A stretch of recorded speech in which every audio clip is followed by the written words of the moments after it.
Sir, आप जो लाल बाबा college में लिटिल मैगज़ीन मेला करवा रहे हैं, इसमें आप क्या चाहते हैं कि क्या बच्चे इस मैगज़ीन मेले के ज़रिए साहित्य की तरफ रुझान करें? इसी उद्देश्य से तो बाली बेलूर जो लिटिल मैगज़ीन समन्वय समिति है, उनको मैंने परमिशन दिया और मुझे ये बात लगी कि इंटेंशन सही है। जहाँ पढ़ने की संस्कृति का इतना ज़्यादा ह्रास है, लोग पढ़ना नहीं चाहते, पत्रिकाओं को, किताबों को देखना नहीं चाहते, ऐसी स्थिति में लोग कम से कम उनके पास आए और ख़रीदे कि नहीं ख़रीदे, कम से कम पत्रिकाओं को देखें, पलटें, उनके बारे में सोचें। और आपकी क्या उद्देश्य था इस कार्य को करवाने का?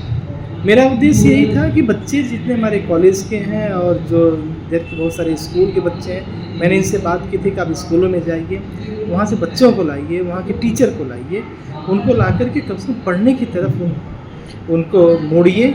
हम कल भी मैंने बात की थी, आज भी मैंने बात कही कि हमारे कॉलेज के दाहिनी तरफ अगर निकलते हैं तो एक 126 साल पुराना लाइब्रेरी है, एक जो है 107 साल पुराना लाइब्रेरी है। दोनों लाइब्रेरी की स्थिति है कि वहाँ पढ़ने वाले की संख्या इतनी कम हो गई कि 5 से 6 लोग वहाँ पर जाते हैं। ये जो पढ़ने का काल आ गया है, इस अकाल को तोड़ने की कोशिश में लगे हैं। है बहुत चैलेंजिंग काम, खूब टफ काम है, लेकिन कोशिश करने से बहुत सारी चीज़ें बदलती हैं, बहुत सारे तस्वीर बदलते हैं। बस ये कोशिश है कि लोग पढ़ें। सर, 35 से 36 लिटिल मैगज़ीन आई है। आपने अगर ध्यान दिया हो तो बहुत सारी मैगज़ीन में बहुत तरह के साहित्य है, तो अगर वो साहित्य आपकी लाइब्रेरी हो या कहीं भी जाए तो कैसा रहेगा? मैंने तो इन लोगों से कही है, कल मैं अपने लाइब्रेरी के लिए किताब खरीदूँगा, पत्रिकाओं खरीदूँगा, किताब खरीदूँगा, क्योंकि मैं यहाँ का प्रिंसिपल हूँ।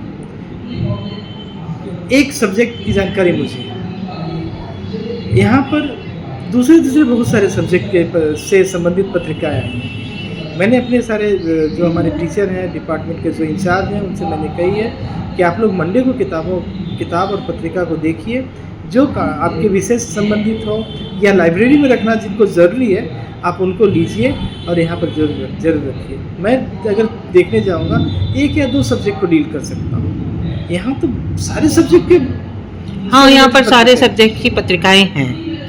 एक तो हावड़ा चर्चा पत्रिका है जो पूरी हावड़ा के ऊपर ही संबंधित है, तो ऐसी पत्रिकाओं को हमें प्रोत्साहन देना है। और अभी जो एनईपी है, एनईपी के तहत इसको ध्यान में भी रखा जाता है कि किस तरह से जो पत्रिकाएं लोकल जो एसेंस है उसको किस तरह से हम पाठ्यक्रम के तहत लाएं और लोकल एसेंस से किस तरह से बच्चों को दिलाएं। हम बहुत तेज़ी से सांस्कृतिक ह्रास की तरफ जा रहे हैं। हम ग्लोबल हो रहे हैं लोकल को भूल करके। कोई भी ग्लोबल बिना लोकल के टिक नहीं सकता। हम पेंडुलम हो गए हैं। उन सब किताबों का या इस तरह के प्रयासों की बहुत ज़रूरत है। सर, आप लोगों को क्या संदेश देना चाहते हैं इस माध्यम से? आप प्रिंसिपल भी हैं और साथ में आप साहित्यकार खुद भी हैं, एक अच्छे कवि भी हो, तो आपने ये जो साहित्य सम्मेलन करवाया अपने कॉलेज में, इसके माध्यम से आप क्या संदेश बच्चों को, बड़ों को, अभिभावकों को क्या संदेश देना चाह रहे हैं? मेरा एक ही संदेश है कि आप पढ़िए, रचिए, जो आपकी क्षमता है वही रचिए। रचना और पढ़ना दोनों में खराब अच्छा कुछ नहीं होता है। आप चालू करिए, पढ़ना लिखना चालू करिए, देखिए धीरे धीरे तस्वीरें बदलेंगी, धीरे धीरे आप ब्रॉड होंगे। जितना आप ब्रॉड होंगे उतना ज़्यादा आप दूसरे के द्वारा छले नहीं जाएंगे, दूसरों के द्वारा मूर्ख नहीं बनाने जाएंगे। कोई आपको मूर्ख नहीं बना पाएगा।